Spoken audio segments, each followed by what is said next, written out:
शुक्र है कि तसल्ली तो हो गई कि हड्डी वगैरह नहीं टूटी, वरना मुए ने ज़रब तो ऐसी लगाई थी कि तौबा, दर्द तो नहीं हो रही ज़्यादा? हाँ चल चल मेरी गुड़िया, जाके सो जा, आराम कर, ठीक हो जाएगा। हाँ अम्मा जी मैं आपके साथ सो जाऊँ आज? अरे क्यों, यहाँ क्यों सो जाए? अरे माना कि उसने तुझे, मगर इसका मतलब ये थोड़ी कि तू यहाँ वहाँ छुपती फिर, इसना तो वो और दलेर हो जाएगा। जा जाके सो जा, देखती हूँ कैसे हाथ लगाता है, और मेरे सामने हाथ लगाया तो होश ठिकाने लगा दूंगी उसके। चल जा। आपके सामने ही मारा था। अच्छा चल चल, आजा सो जा, इधर लेट जा। सुबह ऐसे कान खींचू कि तेरे सामने, बल्कि अच्छा है जन्नत बीबी होंगी, वो कह रही थी फजर के बाद निकलूंगी। ठीक है चल आजा। अम्मा जी आप उन्हें ज्यादा नहीं डांटिएगा, आपके डांटने और आपसे मार खाने के बाद ही वो सारा गुस्सा मुझ पर उतारते हैं। कभी भी कुछ भी उछाल के फेंक देते हैं, वो बेशक सर पे लगे मुंह पे लगे, कभी भी झाड़ देते हैं एक मुंह पे। अभी परसों मैं सो रही थी, ठंडा पानी फेंक दिया। बस करते ना, मेरा कलेजा फट जाता है सुन के। देख नूर बानो, तेरे आगे हाथ जोड़ती हूँ, ये बात नुसरत मियां को ना पता चले। अरे वो तो तुले हुए हैं उसे पागल खाने में जमा कराने के लिए। बस सबकी बार सब्र कर ले, आइंदा कुछ भी करेगा ना तो मैं खुद पायचा पकड़ के नुसरत मियां के हवाले करूंगी कि जाओ जमा करा दो इसे। बस अभी चुप कर जाना। अच्छा चल आजा इधर, आजा मेरे पास।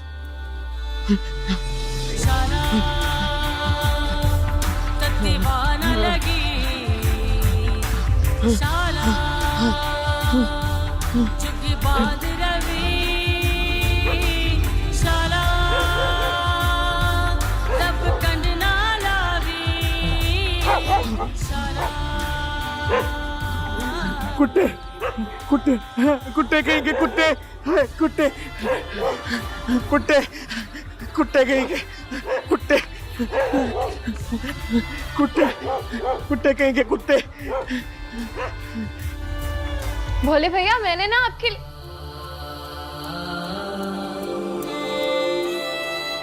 अच्छा सोफे के पीछे है ना? है भोले भैया, भोले भैया कहाँ चले गए?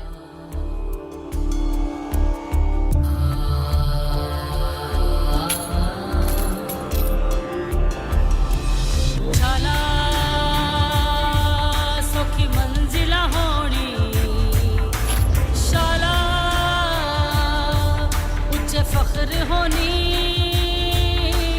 शाला शाम न थीनी शाला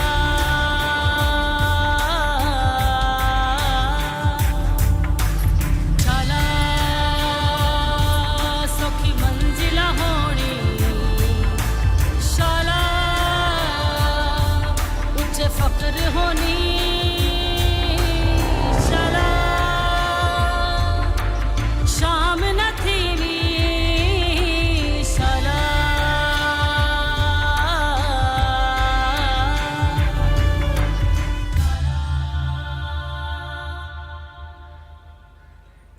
तुमने ये सब पहले क्यों नहीं बताया? मैंने जब भी फोन किया तुमने कहा सब ठीक है, सब बहुत अच्छा है। क्या हो जाता, क्या करती मैं अम्मा? मैंने सोचा आपको ये सब कुछ बताने का क्या फायदा है, आपने कौन सा मुझे जानबूझकर इस जहन्नुम में झोंका है। आपने तो मेरे लिए भला ही सोचा था, मुझे ठिकाना देना चाहा, बस मेरी किस्मत खराब निकली। नहीं बेटा, मुझे अपने उतावलेपन पर अफसोस है। नहीं, मैंने ये तो नहीं चाहा था कि कोई नीम दीवाना तुम्हारी बोटियां नोचता फिरे, तुम्हारे जिस्म पर नित नए जख्म सजाता फिरे। फहमीदा खातून को देखो, अपना बेटा छुपा कर बैठ गई है। नहीं अम्मा, क्या जरूरत पड़ी है उन्हें बेटा छुपाने की? वो क्यों छुपाएंगी भोले को? वो तो खुद कई कई दिन घर से गायब रहता है, और जब भी लौटता है पहले से बुरी हालत में। आने दो उसे, कब तक भागा फिरेगा? इस दफा तो सारे हिसाब करके जाऊंगी फहमीदा खातून से। लावारिस समझ रखा है उसने तुम्हें। जी, मैं सिर्फ चाहती हूँ कि आप मुझे यहाँ से ले जाएं। मैं मजीद यहाँ नहीं रुक सकती अम्मा जी। मुझे नहीं पता कि वो कब लौटेगा, और अगर वो लौटेगा भी और अगर आप उससे बात करेंगी वो इस होश में नहीं होगा कि वो कुछ समझ सके। मुझे नहीं कुछ पता, आप मुझे यहाँ से ले जाएं। कैसे ले जाऊं? आपने मुझसे कहा सब्र करो, मैंने किया। आपने मुझे बर्दाश्त का सबक पढ़ाया, मैंने वो भी किया। आपने कहा मिट्टी हो जाओ, मैं मिट्टी हो गई। अब खुदकुशी को तो आप हलाल नहीं कहेंगी ना अम्मा। इस रिश्ते में रहना, भोले के साथ रहना मेरी खुदकुशी है। वो मुझे इसी तरह थोड़ा थोड़ा करके मार देगा, मैं आपको बता रही हूँ। लेकिन अगर आप फिर भी चाहती हैं कि मैं ही खुदकुशी करूं, मैं करने के लिए तैयार हूँ। आइंदा ऐसे नहीं कहूंगी। मर्जी, मैं आप पर बोझ नहीं बनूंगी। मैं सच बता रही हूँ, मैं आपके साथ वापस गाँव भी नहीं जाऊंगी। आप मुझे कहीं रास्ते में दारुल अमान में छोड़ दीजिएगा। मैं नहीं चाहती आपके लिए कोई मुश्किलात खड़ी करना। मैं मजदूरी करके मैं अपना गुजारा कर लूंगी अम्मा जी, लेकिन मैं इस अज़ियत के रिश्ते में नहीं रह सकती। मुझे यहाँ से निकाल दे, मैं इस रिश्ते में नहीं रहना चाहती। मुझे वापस अपने साथ ले जाए। तुम क्यों बेकार में उलझ रही हो रिजवाना? तुम्हारा इस मामले से क्या ताल्लुक? जन्नत बीबी जाने और भाभी जी जाने, तुम्हें तो बस बहाना चाहिए अपना खून जलाने का। अच्छा, जो दिल में आता है करो, जो जी में आता है वो करो, बस मेरी जान छोड़ो, बस करो। सब खैरियत है? हाँ है भी और नहीं भी। रिजवाना से बात कर रहा था। अब देखो, दो बड़ी खवातीन के झगड़े के दरमियान ये बेचारी पिस रही है। कैसा झगड़ा? वही भोले का। जन्नत बीबी भाभी जी से अब जरा कर रही हैं कि भोले का रवैया नूर बानो के साथ ठीक नहीं है। जैसे शादी से पहले उन्हें मालूम नहीं था कि भोले की ज़हनी हालत क्या है। मेरा तो ख्याल है आपको जन्नत बीबी के मौक़िफ़ की हिमायत करनी चाहिए, खुल करना सही, दबे लफ्जों में। क्यों भाई, मुझे क्या जरूरत पड़ी है पराए फट्टे में टांग अड़ाने की? और यही बात मैं रिजवाना को समझा रहा था। भाई भाभी जी जाने और उनके मामलात, हमारा उनसे कोई ताल्लुक नहीं। मैं तो इसलिए कह रहा था कि अगर वो खातून अपनी लड़की को यहाँ से ले जाती हैं और तलाक दिलवा देती हैं तो आपका तो सबसे बड़ा मसला हल नहीं हो जाता।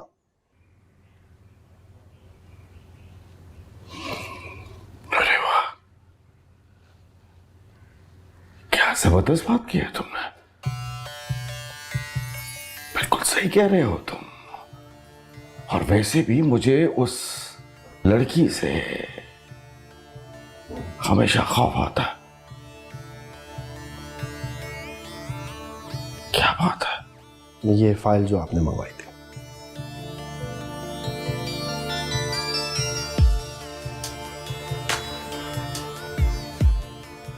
ये बात पहले मेरे ज़हन में क्यों नहीं आई? चलती पे तेल डालना चाहिए। फहमीदा, भोले की वजह से नूरी की जान को खतरा है। हद हो गई, ये कैसी बात की आपने? क्यों जान को खतरा है? मेरा बेटा कोई कातिल लुटेरा है? जो हाथ उठा सकता है, खून बहाकर अजियत महसूस करता है, वो किसी दिन जान भी ले लेगा उसकी। खुदा ना करे, मैं नूरी को अपनी जान से कलेजे से लगा के रखती हूँ। ऐसा कैसे हो सकता है? और नूरी की वजह से जो मैंने उसका हाल किया है, कई बार सबने देखा है। पूछिए तो सही जरा। इलाज हो रहा है उसका, धीरे धीरे ठीक हो जाएगा। जब तक मेरी बच्ची खुद पागल हो जाएगी। सुबह कॉलेज जाने से पहले मैं यहाँ पे आई थी, सोचा कि भोले भैया का जख्म जाके देख कर आऊं, पता नहीं कैसा है, मगर न जाने वो कब चले गए किसी को पता ही नहीं चला। सखा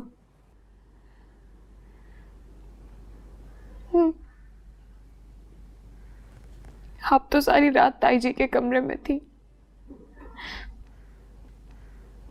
आपको नहीं मालूम भाभी, आपको मारने के बाद भोले भैया की क्या हालत थी। यहाँ पे बैठे थे वो, इधर अपने हाथ को जख्मी करने की कोशिश कर रहे थे। कहने लगे कि मैंने इसी हाथ से अपनी दुल्हन को मारा था ना, तो अब मैं अपने इसी हाथ को तकलीफ पहुंचाऊंगा, बिल्कुल उतनी जितनी मेरी दुल्हन को पहुंची थी। भाभी जब उनको दौरा पड़ता है ना तो उनको बिल्कुल होश नहीं रहता, अपना होश खो बैठते हैं। मगर होश में आने के बाद मैं जानती हूँ, मैंने देखा है उनको, वो कितना खौफजदा थे आपकी नाराजगी से, आपकी तकलीफ से। बहुत चाहते हैं वो आपको। तुमने मुझे अंधेरे में रखा, पर्दे पर पर्दे डालती रही। अरे वाह जन्नत बीबी वाह। अरे अंधेरे में तो तुमने हमें रखा, पर्दे तो तुम डालती रही। अरे बास पुर्स भी हमें से कर रही हो। रिजवाना तुम चुप करो। अरे कैसे चुप करूं भाभी, सुबह से मैं सुन भी रही हूं, देख भी रही हूं, कैसे ये आपके सर पे चढ़ी हंगामा किए जा रही हैं, दे इल्जाम पे इल्जाम। अरे हमारे खानदान की तो ढूंढियां पीट के रख दी है। अरे ना इस बात का लिहाज के घर में एक अदद मुलाजमा है, ना इस बात की शर्म की आवाज आस पड़ोस में जा रही होगी। अपने भरोसे ब्याह कर गई थी अपनी बच्ची को यहां, खुदा को भी मुंह दिखाना है। अगर उसके साथ इस घर में नाइंसाफी हुई तो मेरा हक है बास पुर्स करने का। अरे तो यही मुंह दिखा देना खुदा को भी जन्नत बीबी। अरे जिस मुंह से झूठ बोल के वो दागी लड़की हमारे सर पे मंड के गई थी, अरे अब तो हमारा बनता है तुम्हारे लत्ते लेने का। बास पुर्स तो तुमसे करनी है। रिजवाना क्या बाई तबाई बके जा रही हो तुम? अरे भाभी आप नहीं जानती, बहुत सादा तबीयत है आप। याद है मैंने कहा था ना दाल में कुछ काला है, मगर आप तो एतबार में मारी गई हैं। अब जरा मुझे इन हज्जन बीबी से हिसाब किताब लेने दे, उन तमाम झूठों का जिन्होंने हमसे बोले। कैसे झूठ? गिनवाऊं मैं एक एक करके। पहला झूठ कि नूर बानो तुम्हारी दूर पार की रिश्तेदार है। अरे वो तो तुम्हारे गांव के भंगी की औलाद है।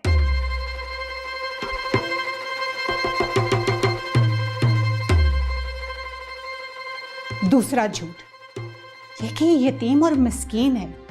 अरे इसके नीच मां बाप तो इसकी करतूतों की वजह से गांव छोड़ के मुंह छुपाकर भाग गए थे। बोलो।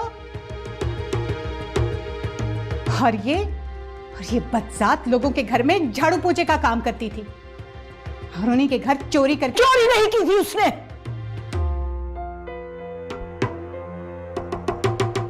सरासर इल्जाम है।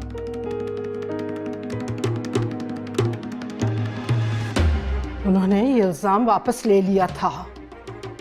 अच्छा, तुझे रात थाने में गुजारी थी, वो रात वापस आ गई क्या?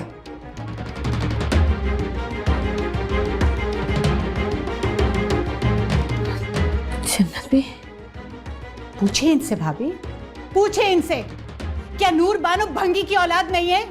क्या उसकी सारी जिंदगी कूड़े करकट के ढेर पर नहीं गुजरी क्या? अरे वो चोरी करके फरार नहीं हुई? पूछे, पूछे इनसे।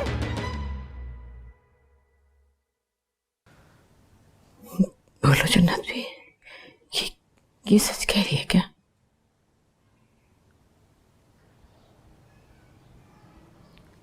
मैंने झूठ नहीं बोला था, हाँ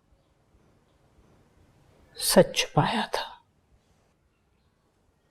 किसी के भले के लिए उसके ऐबों को ढकना खुदा ताला को भी पसंद है, और अगर उस खानदान में पैदा होना ऐब है तो ये खुदा की मर्जी थी। और राह चोरी का सवाल तो उसने चोरी नहीं की थी। ये साबित होने पर कि वो चोर नहीं है, उन्होंने मुकदमा वापस ले लिया था। तुम चाहो तो थाने जाकर पूछगछ कर सकती हो फहमीदा। नहीं, मुझे किसी से पूछगिछ नहीं करनी।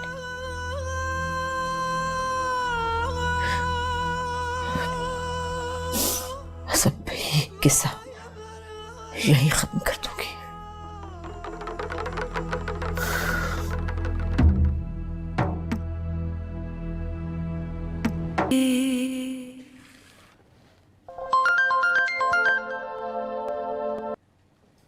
हेलो। उन्हें मेरे बारे में सब कुछ पता चल गया साहिर, सब कुछ, मेरा माजी, मेरी असलियत, सब कुछ। हाँ, और क्या रह जाता है इसके बाद? मैंने सोचा था कि मैं इज्जत से रुखसत होंगी इस घर से, अपने तमाम तर भरम के साथ, लेकिन मुझे पता है अब वो मुझे धुतकार कर निकाल देंगे इस घर से। इस वक्त तुम्हारा उस घर से निकलना ज्यादा अहम है, किसी भी तरह से। साहिर, बस इस बात का ध्यान रखना, जब वहां से निकलो तो अपने सारे रिश्ते, नाते, जंजीरें सब तोड़कर निकलना। मेरे बारे में इतना कुछ जानने के बाद भी अम्मा जी मुझे इतने ऊंचे घराने में इज्जत से कैसे रहने देंगी, और क्यों रहने देंगी?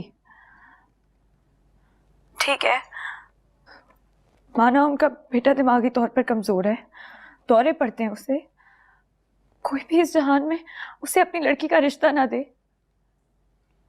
लेकिन फिर भी वो मुझे कबूल नहीं करेंगी। तो क्या हो गया? मैं हूं ना, सब कुछ जानते बूझते हुए भी मैं तुम्हें कबूल कर रहा हूं, तुम्हारे सारे ऐप नजरअंदाज करते हुए।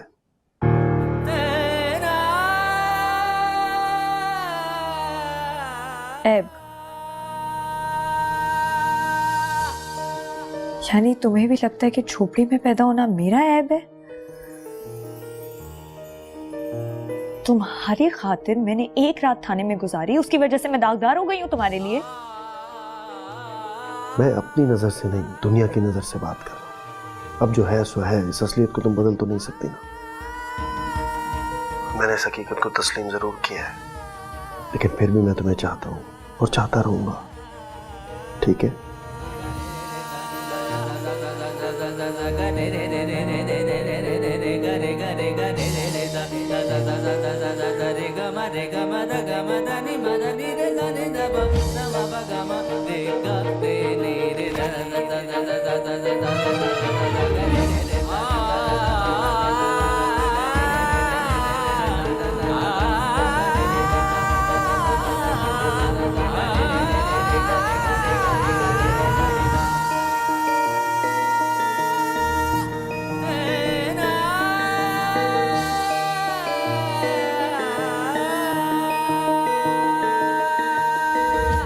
आखिर इतना तरद्दुद किस बात का? अब जब हकीकत खुल के सामने आ ही गई है तो दे ही फैसला। लो, आ गई वो कलंक का टीका।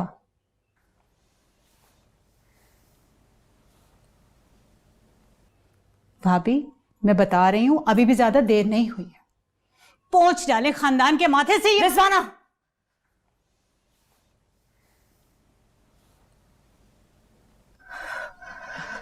अपनी जबान और कदमों को लगाम दो। भाभी, माना कि जन्नत भी ने मुझसे हकीकत छुपाई है, इसका दुख रहेगा मुझे, लेकिन अपनी आकड़ और खून के खुमार में मैं कोई ऐसा फैसला नहीं करूंगी जिसके लिए मुझे उम्र भर पछताना पड़े। सच कहती हूँ जन्नत भी, इस बच्ची का इस खानदान और इस जात में पैदा होना इसका ऐब नहीं, ये तो हुक्म इलाही था। हर वो जात बड़ी शान वाली है, अरे जिसको जहां चाहे पैदा करे। हम उसमें ऐब ढूंढने वाले नौज़ुबिल्लाह कौन होते हैं? हाँ भाभी, लेकिन इसका किरदार। रिजवाना, अगर एक लफ्ज भी मेरी बहू के बारे में तुमने मुंह से निकाला तो तुम्हारी जुबान खींच लूंगी मैं। चुप, यही चुप।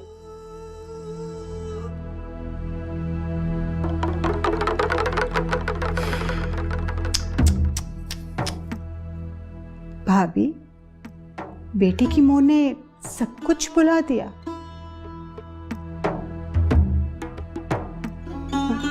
कहाँ गया वो तुम्हारा नाम, नस्ब, खून, हड्डी बोटी? हाँ, याद रहा तो बस इतना कि कहीं बेटे के दिल बहलावे का खिलौना न छिन जाए। मेरा खुदा जानता है मेरी नीयत, मुझे किसी को बताने की जरूरत नहीं है। इस बच्ची के साथ गुजरे हुए वक्त ने मेरा दिल बड़ा कर दिया है, किसी लालच ने नहीं। और दुनिया देखी है मैंने रिजवाना, एक उम्र गुजारी है, क्या अभी तक औरत को नहीं परख सकती मैं? और इसके खानदान की वजह से मैं इसे नहीं छोड़ूंगी। और ना ही मैं अपने बच्चे के लिए पहले कोई खिलौना लाई थी और ना ही अब। जन्नत भी अगर फिर भी ये जाना चाहती है तो ले जाओ इसे, मैं नहीं रोकूंगी। हाँ रिजवाना, मुझे जन्नत भी से किसी किस्म का सबूत मांगने की जरूरत नहीं कि चोरी का इल्जाम सच्चा था या झूठा, क्योंकि ये मैं जानती हूं कि नूर बानो का दिल झूठ, फरेब, तमा, लालच सबसे पाक है।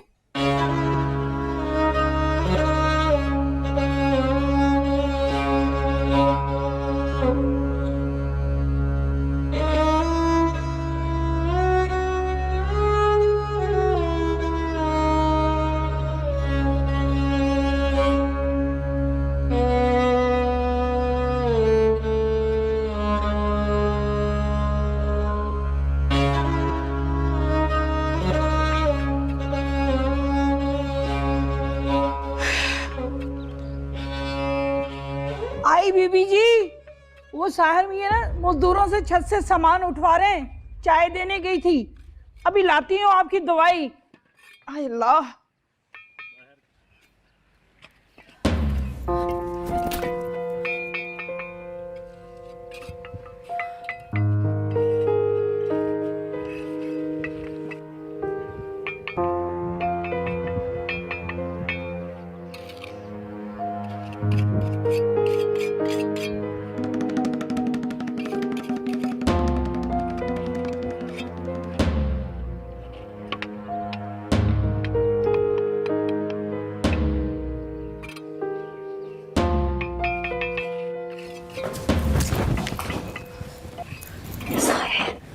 तुम गई क्यों नहीं? साहिर, मेरे अंदाजे के सब कुछ बिल्कुल बरक्स हो गया, मुझे नहीं कुछ समझ आया। अम्मा जी। हाँ, मुझे तफसील का पता चला, इसलिए बहाने से आ गया मैं, लेकिन तुम किसी की बातों में नहीं आओगी, समझी? मेरे बस में कुछ नहीं है, फिलहाल तो बिल्कुल भी नहीं। और तुमने ही तो मुझे कहा था कि इस घर से जाना तो सारे ताल्लुक खत्म करके जाना। अब जिसने मुझे तलाक देनी है उसी का कुछ अता पता नहीं है, वो घर पर नहीं है। अगर होता तो क्या अम्मा जी के कहने पर तलाक जेब से निकाल के सामने रख देता? ये जो भी औरत है ना, तुम्हारे गांव से जो आई है, जिसने तुम्हारे सर ये बला डाली है, उस पर जोर डालो, उससे कहो वो तुम्हें यहाँ से आज़ाद कराए। और ये उसी सूरत में मुमकिन है अगर तुम अभी और इसी वक्त उसके साथ यहाँ से जाओगी, ताकि घर वालों को भी पता चले कि तुम यहाँ घर बसाना ही नहीं चाहते। साहिर, शाम हो रही है और अम्मा जनते की तबीयत ठीक नहीं है। अम्मा जी ने उन्हें सुबह तक यहीं रोक लिया है, सुबह तक शायद वो भी लौट आएगा। लेकिन अम्मा जी भी नहीं चाहती कि मैं अपनी ज़िंदगी बर्बाद करूं भोले के साथ। और मुझे यकीन है इस बात का कि जब मैं उन्हें अपनी मर्जी बताऊंगी ना तो वो मुझे ज़बरदस्ती यहाँ नहीं रोकेंगी। मगर क्या मसला क्या? मगर वो मेरी जिम्मेदारी उठाने से घबरा रही हैं, और वो ठीक भी है ना साहिर, तो तुम मुझसे मिल लो। मैं मिल लूं? दिमाग खराब हो गया क्या तुम्हारा? अब अपने आशिक को ले जाके सामने खड़ा कर दोगी, फिर तलाक मांगोगी? तुम किसी के निकाह में हो और मैं उस घर में खड़ा होकर रिश्ता मांगते हुए कैसे लगूंगा जहां मेरी पहले से शादी की बात चल रही है? हाँ तो तुम्हें ये किस्सा खत्म करना है कि नहीं? तुम अपने हिस्से का किस्सा निपटाओ, मैं ये किस्सा अपना बाद में खत्म कर लूंगा। इस वक्त मेरे सामने आना तुम्हारी हमदर्दियां कम कर सकता है। अच्छा ठीक है, मैं तुम्हारा नाम नहीं लूंगी, लेकिन मैं अम्मा जी को इस बात की तसल्ली दे दूंगी कि कोई है जो मेरा हाथ थामेगा। ठीक है, अगर वो तुम्हें साथ ले जाने पर राजी होती हैं तो बता देना, लेकिन खबरदार मेरा नाम सामने नहीं आना चाहिए। मैं बता रहा हूँ वो यहीं पे डंडोरा पीट देंगी। तुम्हारी तो जो थू थू होगी सो होगी, मेरी इज्जत का कचरा निकल जाएगा। अब जाओ यहां से।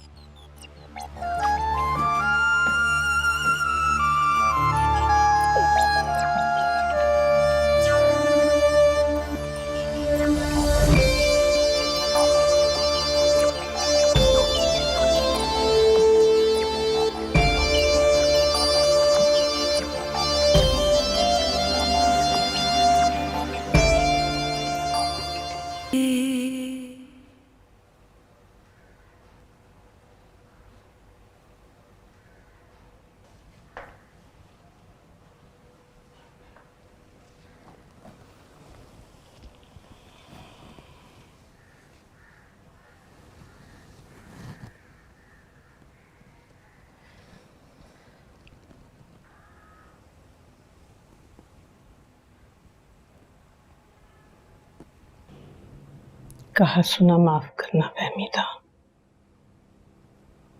तैश में आकर जाने क्या क्या सुना गई तुम्हें। नहीं जन्नत भी अपने नसीब का सुना है और नसीब का ही देखा।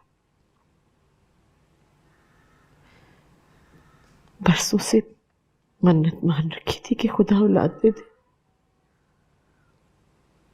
औलाद दी भी तो। औलाद से बड़ा इम्तिहान कोई नहीं होता। और सच कहती हूँ तुम, मैं खुद गर्ज भी हो गई थी। क्या करती, मजबूर थी। लेकिन अब बड़े नहीं होंगे। तुम चाहो तो नूरबानो को भले साथ ले जाओ, वो नहीं सह सकती भोले को तो ठीक है, जीती जान के साथ जबरदस्ती तो नहीं कर सकती ना मैं। जीती जान ही नहीं, जवान जहान भी है। उसे कैसे ले जाऊं, कहां ले जाऊं? तुम्हारे बेटे से निकाह है,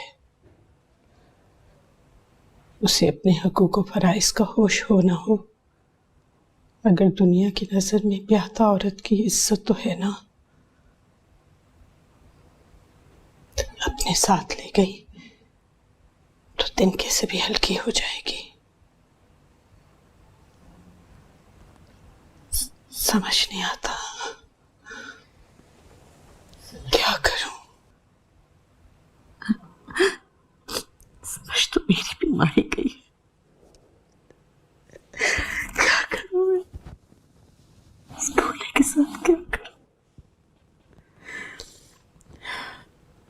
अच्छा होता अगर उस वक्त कदम उठा लेती ना, तो बहुत अच्छा होता। सिर्फ मेरा ही कलेजा फटता, कोई और ना फंसता ऐसा।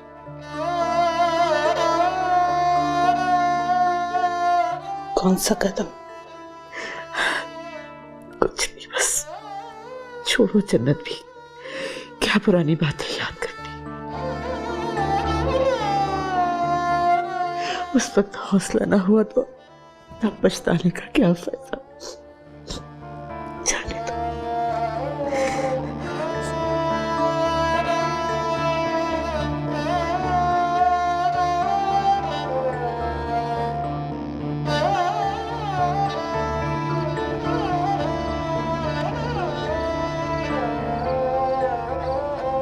नूरी,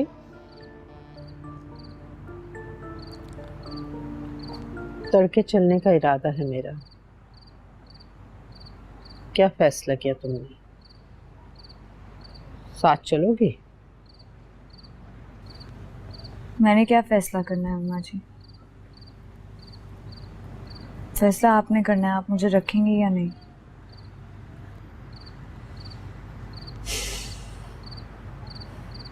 एक तो वो मुआ भी बेवक्त गायब हो गया,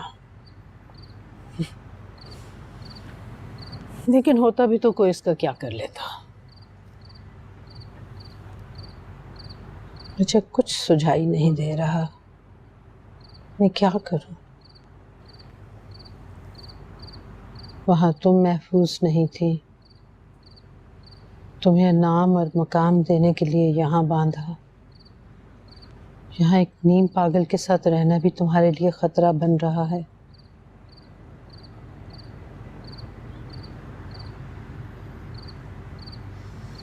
मुझे कुछ समझ में नहीं आ रहा। मैं बूढ़ी कमजोर औरत तुम्हें कब तक शौके से बचाऊंगी?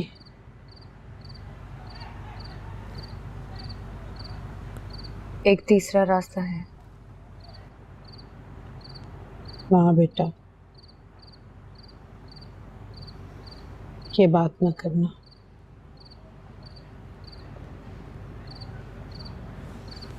तुमसे सदके खैरात और ज़कात का एक नवाला तक तो निगला नहीं जाता, और तुम दारुल अमान की बात कर रही हो, खैराती अदारे में रहने की।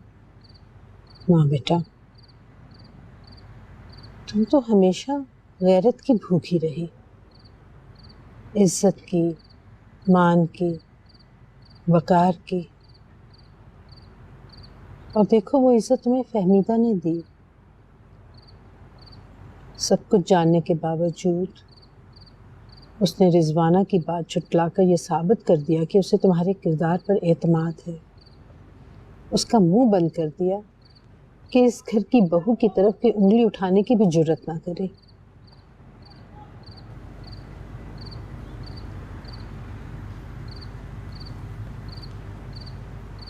आप क्या कहना चाहती हैं?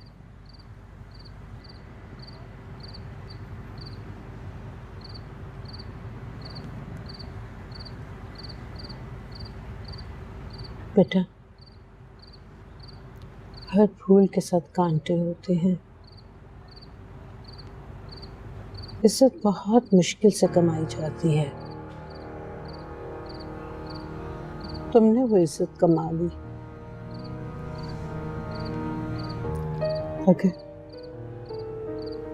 अगर तुम भोले को कांटा समझकर, आगे तुम्हारी मर्जी है।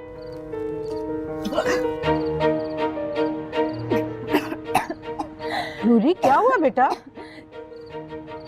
क्या हुआ? 2-4 रोज से रंगत फीकी फीकी सी लग रही थी और चेहरा भी उतरा हुआ था। मैं भी देखते ही चौंकी थी। कुछ अजीब सा था उसकी सूरत पर भी और उसकी चाल में भी, लेकिन फहमीदा सूरत हाल ही कुछ ऐसी थी कि मेरा इस तरफ ध्यान ही नहीं गया। मुझे देखो जो मैं बड़ी सियानी बनती, मुझे भी पता न चला। तुम लिखवा लो मुझसे जन्नती। खैर से दुल्हन का पाँव भारी है, मेरी नजर धोखा नहीं खा सकती।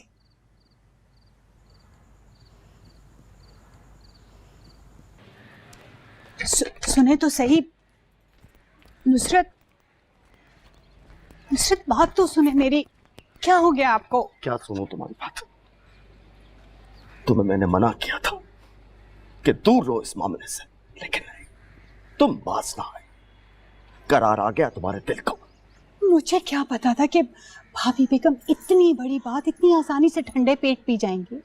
अब कहाँ गई उनकी खानदानी अकड़, कहाँ गए उनके उसूल? एक तरफ खानदानी अकड़ थी, असूल थे, तो दूसरी तरफ क्या था? मां की ममता। जाहिर है ममता नहीं जीतना था, और मैंने तुमसे कहा था कि यही होगा, भाभी जी बर्दाश्त कर लेंगी सब कुछ अपने बेटे की खातिर, लेकिन नहीं, तुम बाज ना आई, तुमने मेरी बात ना मानी। अगर आप सब कुछ जानते ही थे ना तो क्यों मुझे भेजा था अता पता लगवाने के लिए?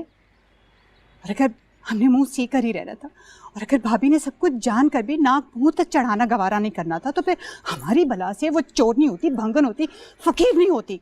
ओए मोटी अकल की औरत, इस डर से वो अपनी औकात में रहती, उस औकात की वजह से वो कभी होशियारी न दिखाती, सारी जिंदगी हमारे सामने दब के रहती कि हम उसका फांडा न फोड़ते। और उसका ये डर खत्म किया है तुमने। रिजवाना बेगम, अब खुश हो जाओ, क्योंकि वो तुम्हारे सर पे चढ़ के नाचेगी, और वो भी दीदा दलेरी से। वैसे मैं आपको बताऊं, उसके तेवर लग नहीं रहे हैं। वो सुबह से जन्नत बीबी के साथ जाने के चक्कर में तुली बैठी है, लग रही तूफान ही हो जाए। वैसे सुबह से भाभी बेगम पता नहीं क्यों उसके कमरे में धरना दिए बैठी हैं, उसे सुना रही होंगी, है ना?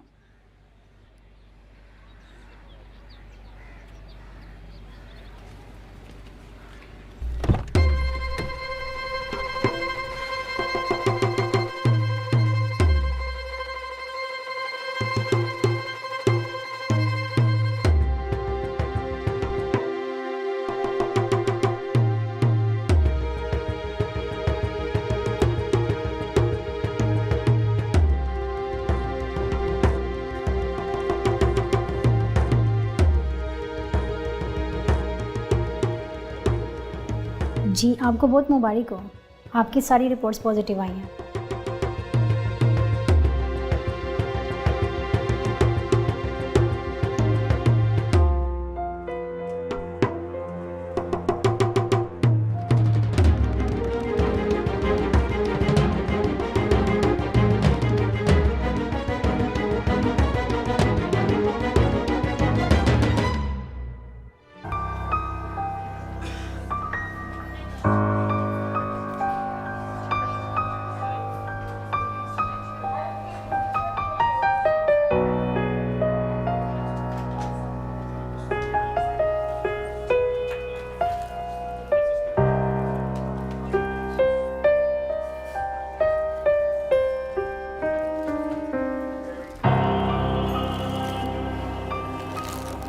लो मुंह मीठा करो।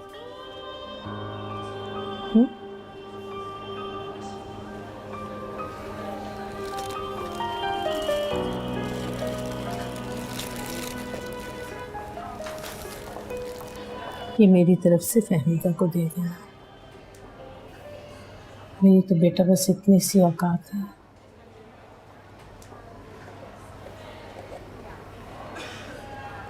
ये मत समझना नूरी कि मैं अपने फर्ज से पीछे हटी हूँ। अगर तुम्हें अपनी जिम्मेदारी मानकर मैंने तुम्हारी ज़िंदगी का इतना बड़ा फैसला किया है, तो इसके नताइज की जिम्मेदारी उठाने को भी मैं हर वक्त तैयार थी और हूँ।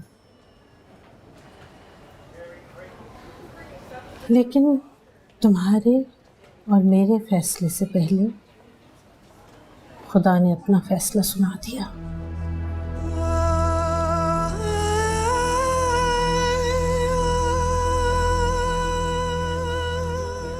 पता नहीं खुदा ने फैसला सुनाया या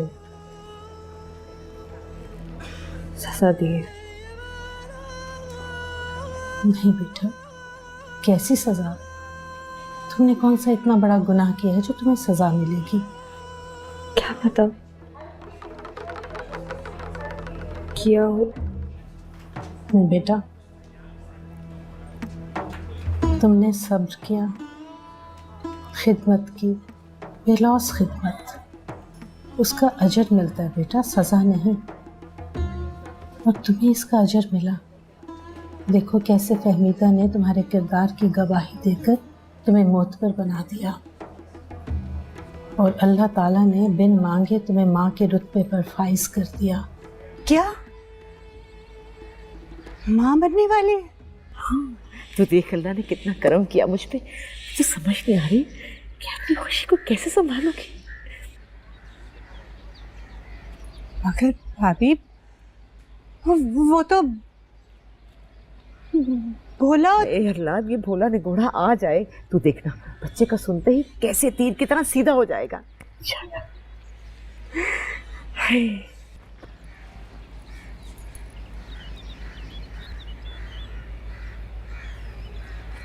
क्या हुआ इंसान, तो खुश नहीं हुई? पहले मैं जी भर के हैरान तो हो लूं। हाँ? और भाभी आप भी ज्यादा खुश मत हो। क्या ज्यादा खुश होने से पहले करीब करीब की कुछ और बातों का ध्यान ही कर ले। क्या मतलब है, तू क्या कहना चाहती है रिजवाना? ये क्या बात किया तूने?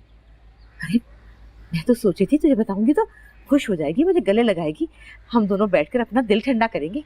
ये क्या बात की तूने? मुझे तो लग रहा है कि शरीकों का दिल ही झुलस गया। हाँ,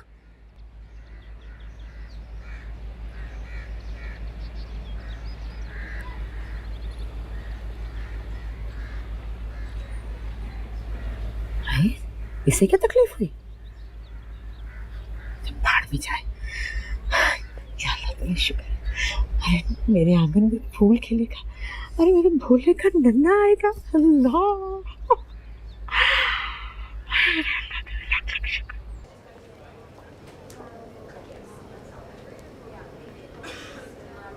शुक्र किस चीज का?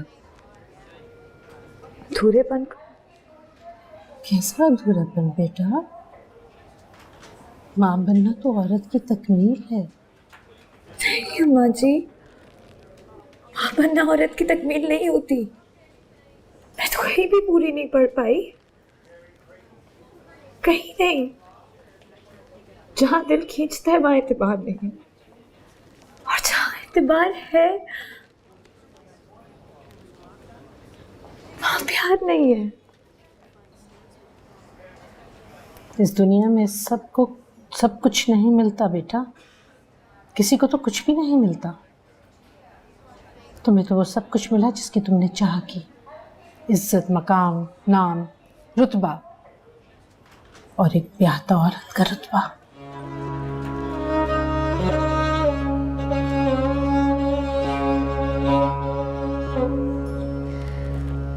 प्यादा औरतें अगर इतनी मौत पर होती ना अम्मा जी, तो कहीं सारी सुहाग में तवाइफ ना होती।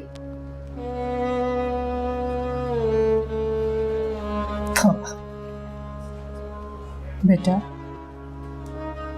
तुम एक नामुनासिब लफ्ज को इज्जत के लफ्ज के साथ जोड़ रही हो। तवाइफ और सुहागन नहीं बेटा, नहीं, ऐसी बातें नहीं करते। चलो शाबाश, घर चलो, घर जाओ। उठो, शाबाश। तो खुश होना चाहिए बेटा। क्यों रे बच्चा?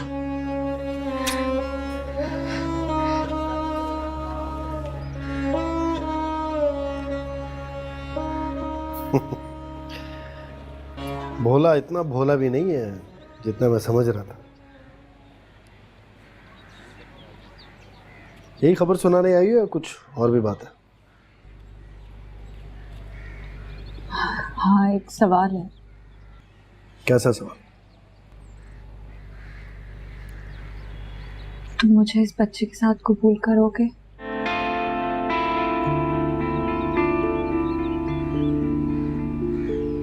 देखो शायद सब कुछ छोड़कर तुम्हारे पास आने का वादा मैंने जरूर किया था, लेकिन तब जब मैं पीछे कुछ छोड़ कर नहीं आ रही थी, किसी किस्म का अफसोस या मलाल नहीं था। लेकिन अब है, मैं इस बच्चे को नहीं छोड़ सकती। तो तुम मुझे कबूल करोगे ना इसके साथ? हाँ?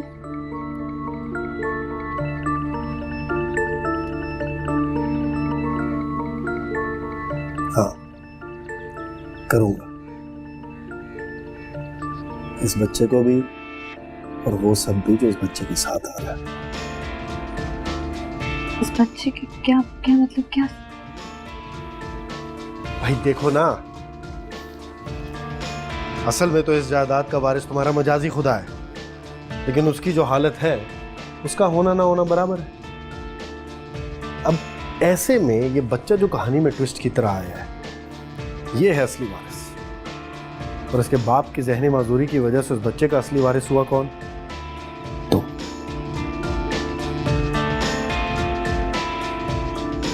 मतलब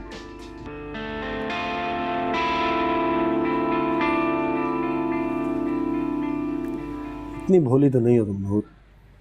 भोला तो वो है जो बाप होते हुए अपनी औलाद पे हक नहीं जता सकता, जैसे मालिक होते हुए अपनी जायदाद पे हक नहीं जता सकता। दुनिया का कोई कानून तुमसे तुम्हारा बच्चा नहीं छीन सकता, इसलिए बच्चा तुम्हारे पास, सब कुछ तुम्हारे पास। और मैं किसके पास? जाहिर है मेरे पास, और किसके पास? तुम्हें क्या लगता है यहां लाकर मैं तुम्हें बीच रास्ते में छोड़ दूंगा? हाँ, लेकिन जब तक ये बच्चा नहीं हो जाता, तुम्हारा उस घर से या भोले की जिंदगी से जाना तुम्हारी पोजीशन कमजोर कर सकता है। इसलिए तुम्हें कुछ अरसा वहीं रहना पड़ेगा, दिल मार के, भोले की बीवी बनकर।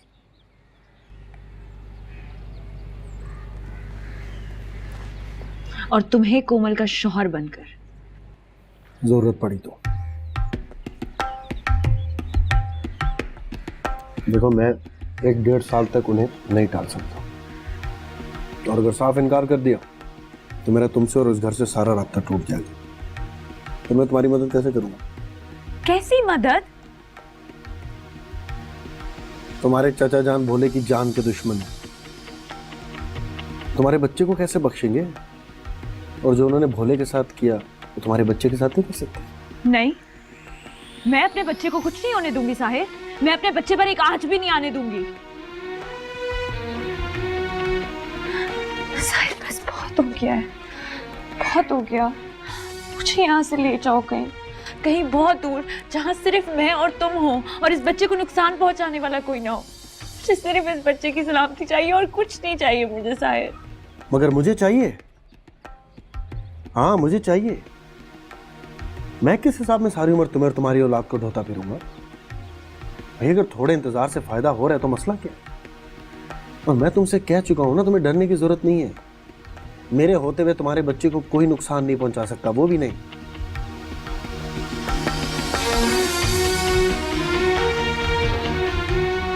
कोई मदद नहीं चाहिए। मदद क्या साहिर, कुछ भी नहीं चाहिए। पहले मैं इसी कश्मकश में थी कि मैं मोहब्बत और इज्जत में से किसका इंतखाब करूं, लेकिन अब मुझे भोले के हवाले से मिली हुई इज्जत भी नहीं चाहिए और तुम्हारी मोहब्बत भी नहीं चाहिए साहिर। मुझे सिर्फ मेरा बच्चा चाहिए। मैं जान बेवकूफी कर रही हो तुम। तुम्हारे सामने 3 रास्ते और तुम सबसे मुश्किल रास्ता चुन रही हो। तुम्हें पता है, तुम जैसी बैकग्राउंड की औरतें जब अकेले बच्चा पालने निकलती हैं दुनिया में, तो क्या होता है उनके साथ? जितने पत्थर तुमने अपनी जिंदगी में खाए ना, उससे दुगने तुम्हारे बच्चे के हिस्से में आएंगे। और अगर वो बेटी हुई तो क्या करोगी, सोचा है कुछ?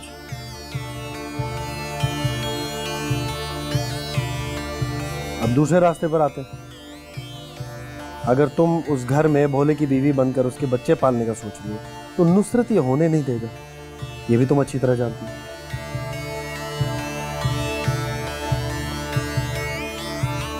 इसलिए जो तीसरा रास्ता बता रहा हूं ना, वो मान लो, उसी में तुम्हारी और तुम्हारे बच्चे की सलामती है।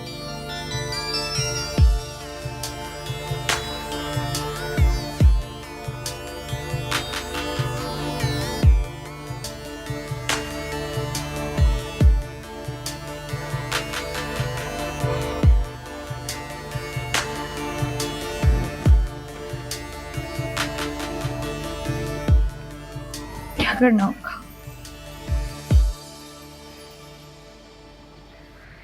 कुछ नहीं, कुछ भी नहीं करना तुम्हें, बस खामोशी से वहां बैठ जाओ, जाके घर में खाओ। जो करना है मैं करूंगा, मैं सब देख लूंगा, नुसरत को भी देख लूंगा। एक बार उसकी बेटी के नाम के आगे मेरा नाम जुड़ जाए, फिर नुसरत पे बस। फिर तुम देखना, 1-8 साल की बात है, 1-8 साल बाद वो सब हमारे पास होगा जिसका हमने ख्वाब देखा।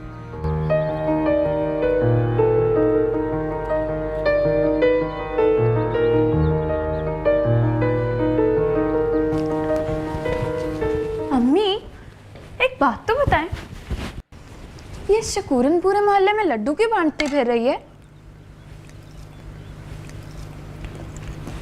वैसे हैं तो बहुत ही मजे के। मुझे बताया ना, मुझे पता है मैंने जब ताईजी से पूछा ना तो ताईजी भी बस हंसती। पता नहीं क्यों। कहीं भोले भैया आ रहे हैं इस खुशी में तो नहीं है ना? बोले जा रही है, बोले जा रही है। हटाइए मिठाई यहां से।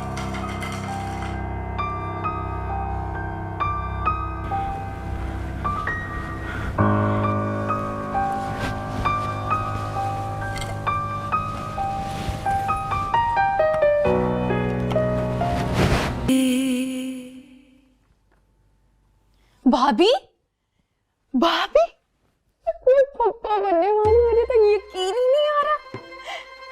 मैं इतनी खुश हूँ कसम से, मैं आपको कैसे बताऊं। कोमल, कोमल की बच्ची। मैं अम्मी की बात सुनकर आती हूँ, लेकिन वापस आ रही हूँ आपके पास, मुझे बहुत सारी बातें करनी है।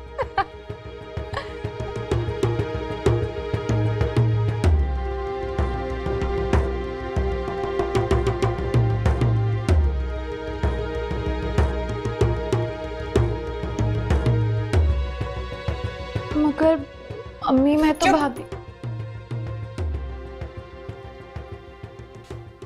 किस बात की खुशियां उबल रही हैं तुम्हारे अंदर? और क्यों उसके इतने लाड उठाए जा रहे हैं? हाय गजब खुदा का, भाभी बेगम तो सब कुछ भुलाए बैठी। जरा लिहाज नहीं कि कमारी बच्चियों के सामने क्या बात करनी और क्या नहीं।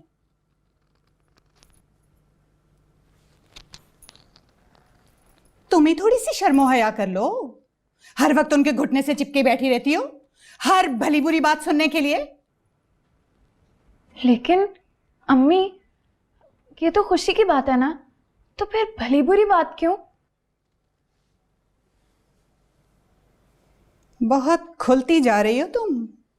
और ये सब उस बेहदायत की सोबत का असर है। और खबरदार, खबरदार, जो आइंदा मैंने तुम्हें उसके इर्द गिर्द मंडलाते हुए देखा, समझी? तौबा खुदाया, तौबा मेरे अल्लाह, खुदा का कहर है ये लड़की। जो भाभी बेगम की वजह से हमें सब कुछ भुगतना पड़ रहा है। पानी का ग्लास ही ला दो।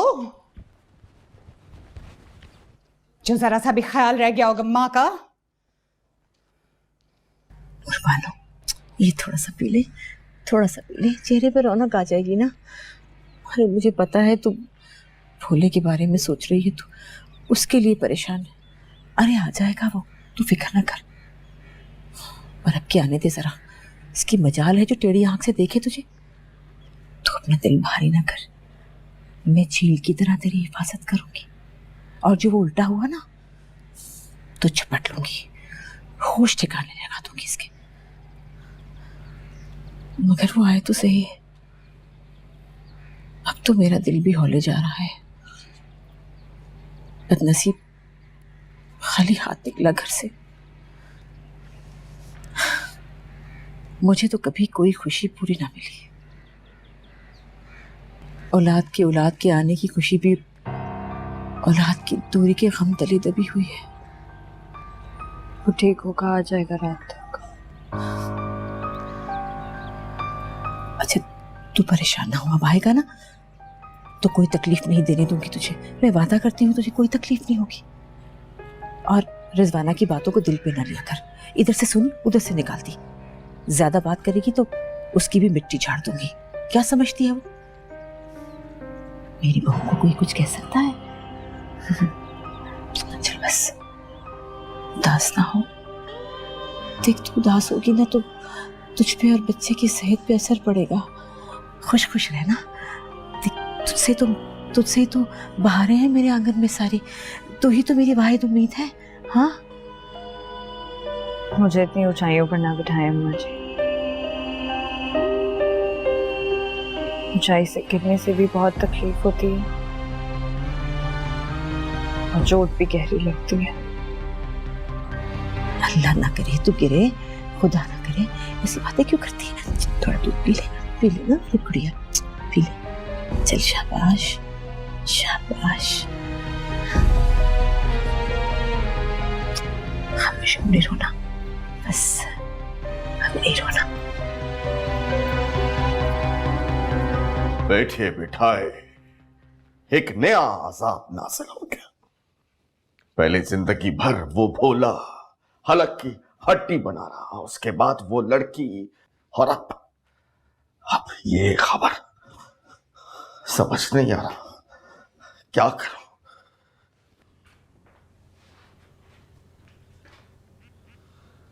मैं बताऊं? कुछ ना करें। क्या? जी, जो हो रहा है होने दे। ऐसे कैसे होने दो? रोकने पर आपका इख्तियार भी नहीं है। साहिर मियां, शायद तुम जानते नहीं हो इस बच्चे का इस दुनिया में आने का मतलब क्या है। मैं आपके खदशात समझ रहा हूं, लेकिन इसमें भी बहुत वक्त लगेगा। भोला खुद को नहीं संभाल सकता, बच्चे को कैसे संभालेगा? इसलिए जिस तरह आज तक आप उसे संभालते आए हैं, इस बच्चे के भी आप सरपरस्त रहेंगे, और जायदाद के भी। तंग आ गया हूं मैं इस मुफ्त की चौकीदारी से। कब तक निगरान बनकर मैं अपनी जान मारता रहूंगा? इसके अलावा और कोई रास्ता भी तो नहीं है, और जो है मेरे और आप जैसे शरीफ लोगों के बस की बात नहीं है। क्या है ना, शरीफ आदमी बुज़दिल होता है, वो सिर्फ कहता है, कर नहीं सकता। क्या मतलब? वैसे ही है। मैं सोच रहा था कि ये बच्चा दुनिया में आता या ना आता, आपने तो जायदाद का निगरान ही बने रहना था ना। भोला मुकम्मल तौर पर पागल भी हो जाता, तब भी सब कुछ आपके नाम तो नहीं हो सकता था।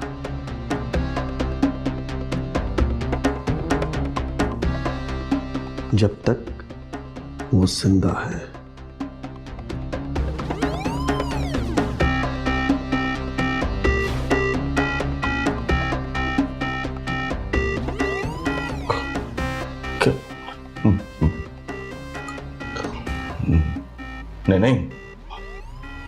नहीं, मैं ऐसा नहीं कर सकता। हरगिज़ नहीं, मैं नहीं ऐसा कर सकता। नहीं, बिल्कुल नहीं, हरगिज़ नहीं। वही तो मैं आपसे कह रहा था कि मैं और आप शरीफ लोग हैं, हम भला ऐसा कहां कर सकते हैं। इसलिए कुड़ने का कोई फायदा नहीं है। जो हो रहा है उसे किस्मत का लिखा समझकर कबूल कर ले।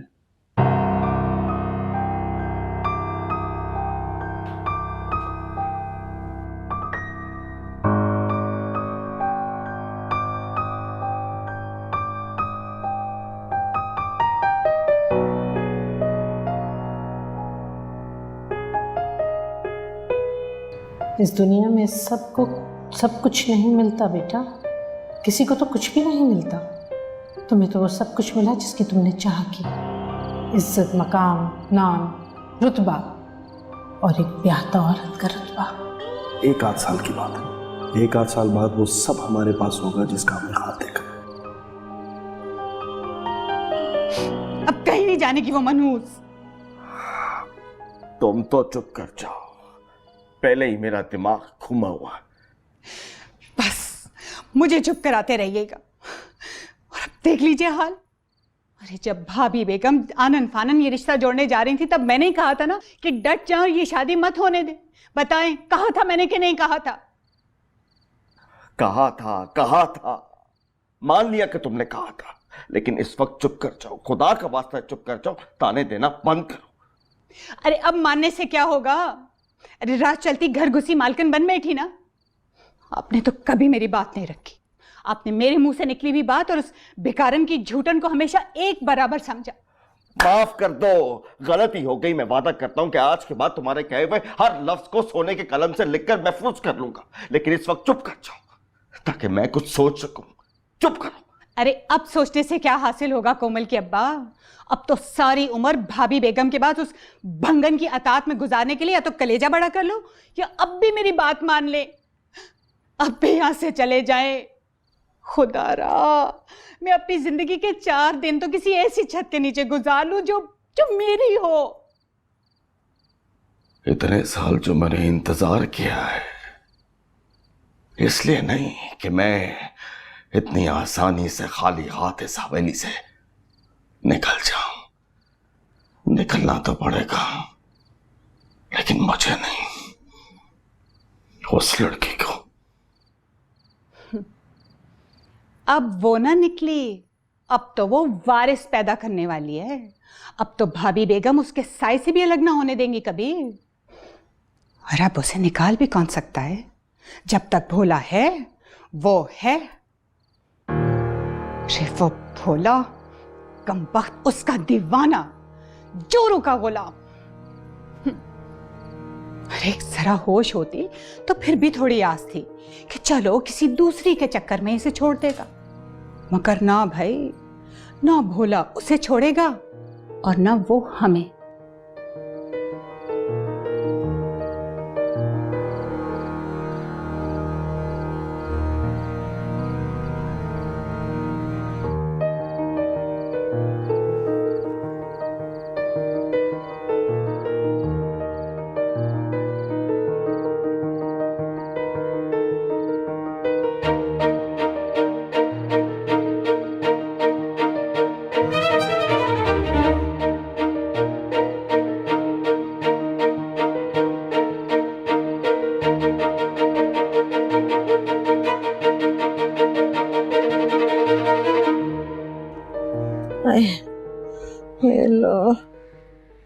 ये लो भाभी। अरे हटा परे, पता नहीं मेरे बच्चे ने कुछ खाया पिया होगा या नहीं, भूखा फिर रहा होगा अब तक, मुझे पता है। खा लिया होगा भाभी उसने। अरे कुछ ना खाया होता तो घर ना आ जाता हमेशा की तरह से। अरे नहीं खाया होगा, मुझे पता है, मेरा दिल कह रहा है। अरे नहीं, आते मुंह को आ रही हैं। जब बच्चा तकलीफ में हो ना, जब भी माँ को ऐसा होता है। कुछ नहीं खाया होगा, भूखे पेट होगा। भाभी बस कर दो अब ये परेशान होना। जब से भोले ने होश संभाला ना, तुम तो अपने होश ही खो बैठी। बस भाई अब तो दिल को तसल्ली दे लो, सब्र कर लो। अब सारी जिंदगी ऐसे ही गुजारा होना है। तुमने भी तो पीरों से जिद लगाई थी ना। हाय हाय, इसे बुरा मत मनाना भाभी, पर असल बात तो ये है कि जहाँ की दुआ रद्द नहीं होती ना, वहाँ की बद्दुआ भी कस के लगती है। अब भुगतना तो पड़ेगा। अरे भुगत तो रही हूँ, लेकिन आखिर कब तक भुगतूं? अपनी ममता का गला घोटकर जवानी में अपनी बात से फिर गई थी, उसकी सजा पा तो रही हूँ। पहले सर्कस साईं गया, फिर बेटा हाल से बेहाल हो गया, और कब तक भुगतूं ये तो बता दो मुझे। देखो भाभी, पीर तो जलाली होते। तुमने मुन्नत पानी थी, अपनी मुराद पा ली, और अब जब देने की बारी आई तो तुम हौसला हार गई। भाई अब तो वो लिए बिना ना टलेंगे। अरे भर तो रही हूँ जुर्माने, साल हर साल से भर रही हूँ, और क्या करूँ? ऐसे ही ना बोल तू, अभी आता होगा मेरा भोला, मुझे पता है वो अभी लौट आएगा। अल्लाह करे। और देख ना रिजवाना, अब तो खैर से मेरे भोले की नस्ल भी बढ़ रही है। अरे मेरी है चिकनी की माफी हो गई है, मुझे पता है, तभी अल्लाह पाक ने मेरी झोली में खैरात डाली है, यही तो वजह है। अभी आता होगा। वैसे मेरे मुंह में खाक, पर याद है ना, पहले जब तुम्हारी झोली भरी थी तो सर से रंगीन दुपट्टा छिन गया था। हाय मैं तो कहती हूँ सबका खैरात करो कुछ। पता नहीं क्यों मेरा तो दिल हौल रहा है।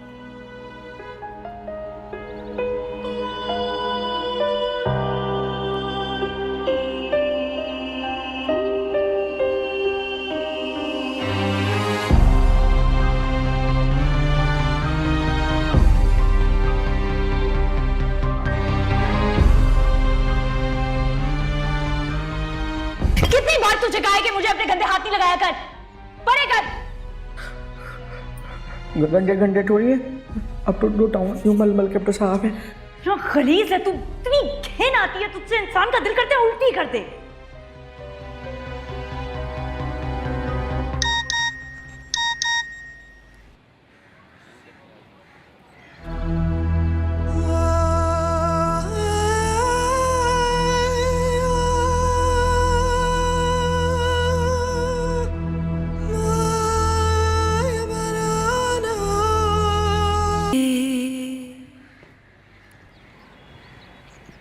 जो बात मुझे तुमसे करनी थी वो फोन पर नहीं हो सकती थी, इसलिए तुम्हें यहाँ बुलाया। कहो। भोला कहाँ हुआ इसमें? बोला मुझे नहीं पता, मुझे क्या किसी को भी नहीं पता कि वो कहाँ है। फिर भी कुछ तो अंदाजा होगा ना, कोई ठिकाना, कोई दोस्त वगैरह। उस बेचारे के कौन है दोस्त भला, यहीं कहीं गलियों की धूल छान रहा होगा।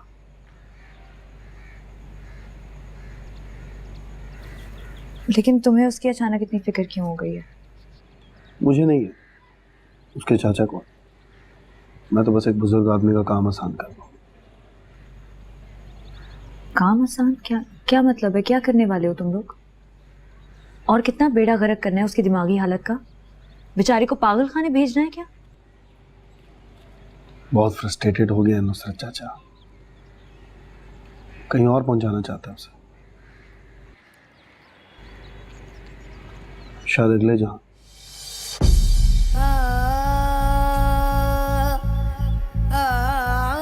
बिस्किट खाओ।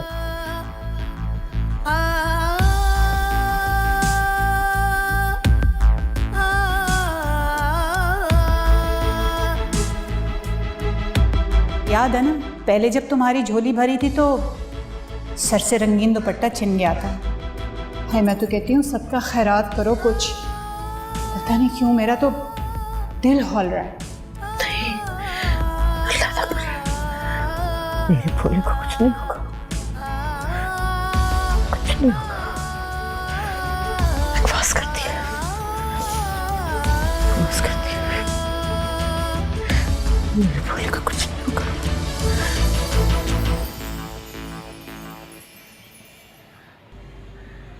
क्या हुआ, डर गई तुम? पानी ला कर दो मुझे। और लाता हूं। तुम्हें यह तो नहीं लग रहा कि सारा इल्जाम तुम्हारे ऊपर आ जाएगा? घबराओ मत, मैं हूं ना यहां, सब संभाल लूंगा।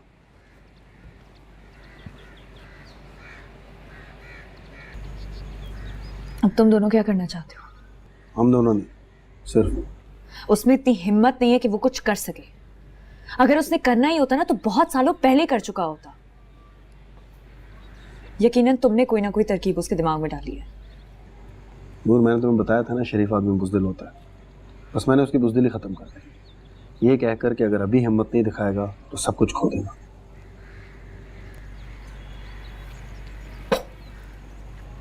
साहिर, उसे भोले से खतरा नहीं होना चाहिए, उसे खतरा होना चाहिए मुझसे या मेरे होने वाले इस बच्चे से। भोले से उसे क्या खतरा होगा? ना कभी हुआ है ना कभी होगा। मतलब भोले के बाद मेरी बारी होगी। मेरे होते हुए तुम्हें कोई क्या कह सकता है? फिक्र क्यों कर रही हो? साहिर, फिक्र करनी पड़ती है और मुझे फिक्र है क्योंकि तुम उसकी हिम्मत को खोल चुके हो। एक जान लेने के बाद दूसरी जान लेने में उसे कोई मुश्किल नहीं होगी। तुम्हें पता ही नहीं है मैं क्या सोचे बैठा हूं। हाँ तो फिर साहिर मुझे समझाओ ना कि तुम क्या सोच रहे हो। तुम अगर मुझे समझाओगे नहीं तो मुझे समझ कैसे आएगा? मैं तुम्हारा साथ कैसे दूंगी?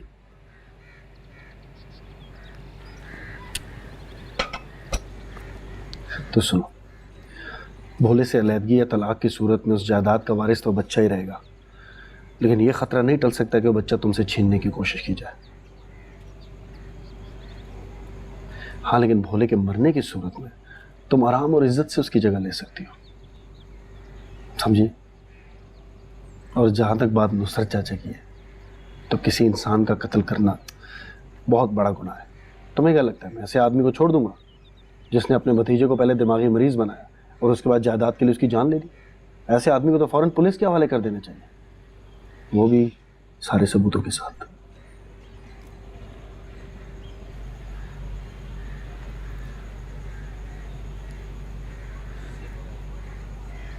यानी वो सारी जिंदगी जेल में गुजारेगा या फांसी?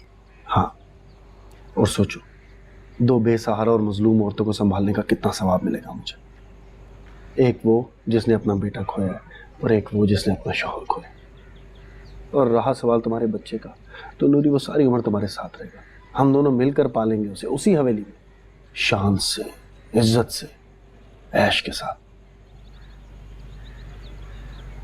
हम उसे पालेंगे या वो हमें पालेगा? इतनी नेकियां कमाने जा रहा हूँ, दो बेसहारा औरतों की कफालत करने का, एक यतीम बच्चे के सर पे हाथ रखने का, एक कातिल को कैफिर किरदार तक पहुंचाने का। अब अजर की उम्मीद भी ना रखूं।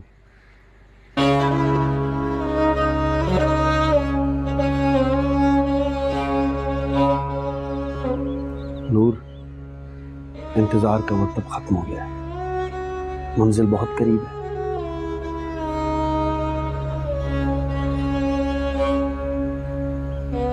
मुझे भी अंजाम करीब नजर आ रहा है साहिर।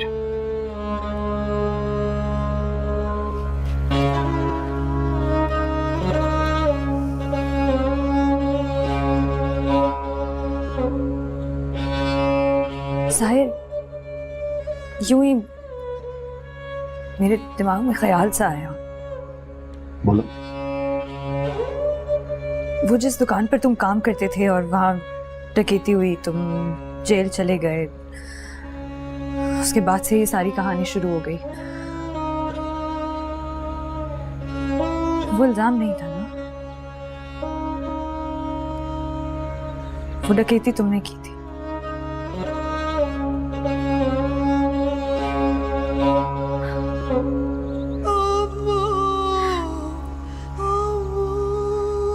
मुझे गुमान था कि मैं तुम्हें अंदर तक जानती हूँ, लेकिन तुम्हारे ये गुण तो मुझसे भी पोशीदर है।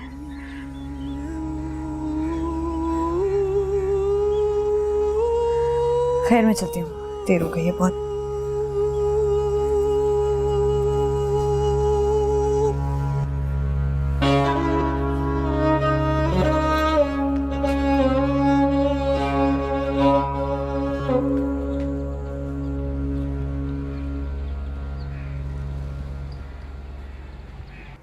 शकूरान।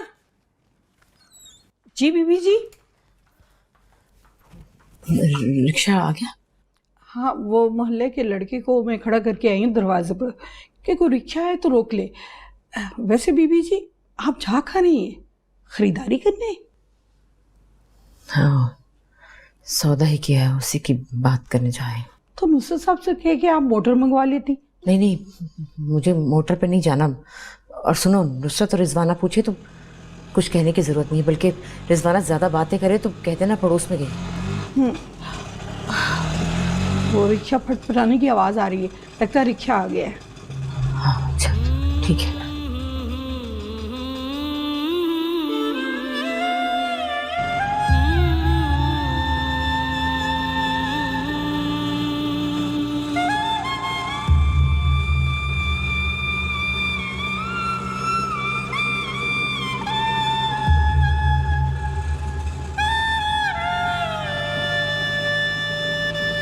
शाला तत्तीवाना लगी, शाला जुगी बाद रवि